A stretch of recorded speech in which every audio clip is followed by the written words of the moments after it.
Colonel Gander, you say these pilots are trained for exactly this scenario. So what are they trained to do now, and what does this kind of search and rescue mission entail? They're trained, Diane, to buy time for the rescue forces. So they learn how to escape, they learn how to evade, they learn how to hide. They've got very special technical equipment that each of them carries that will allow these combat rescue, search and rescue forces to identify them very quickly, to find them. They have encrypted communication so that no enemy could be listening in.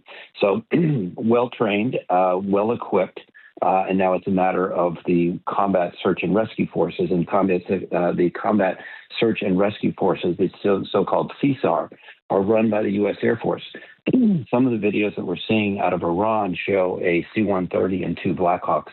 And this is a standard CSAR package out of the U.S. Air Force. They're designed to operate at low altitude, to go in and look for any downed air crew, to locate them and to rescue them. So the C-130 is there to provide communications, to provide fuel, and the Blackhawks are there to go in and pick up the crew. It's something that all of us who have flown tactical aircraft have practiced over and over, but nobody ever wanted to have to put it into practice. Unfortunately, we may be seeing that now. Colonel Gander, what does this mean for U.S. jet strikes and other aerial missions moving forward? That the skies are not as safe as they perhaps presumed. My guess is that this was daytime. My guess is that that the Iranians used what's called infrared. So they used detection that's passive, that used heat differences.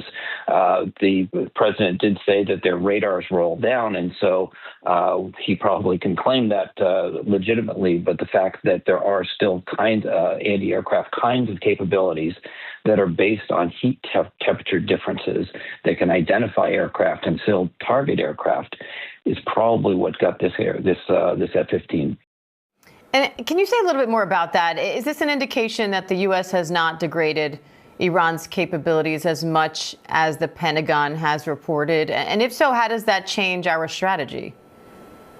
I think it's hard to tell. So, as we've seen, let's take the missile launchers as an example. We have severely degraded them, but there are reports saying that intelligence assessments say that we've hit only 50%. So this is a war that Iran's been planning for a long time, and they have a lot of stuff underground. They have a lot of stuff we don't know about. The kinds of anti-aircraft capabilities, the kinds of surface-to-air missile systems that we do know about are the ones that radiate electromagnetic energy, meaning that they can be picked up and seen by sensitive capabilities that the U.S. has. So when you know that they're radiating by radar, then you can go in and take out those radars. In this case, if it is passive, in other words, it's just looking, it's not radiating anything, it's looking up at the sky and it's seeing the heat difference of an airplane against the cool, dark sky.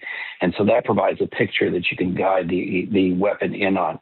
So very different kinds of capabilities, but there's no such thing except maybe in Afghanistan of supremacy in the air. So there's always going to be a threat there. The U.S. and Israel thought they had it taken care of, and they do. It's that 90% solution, but it's the 10% that can get you and appears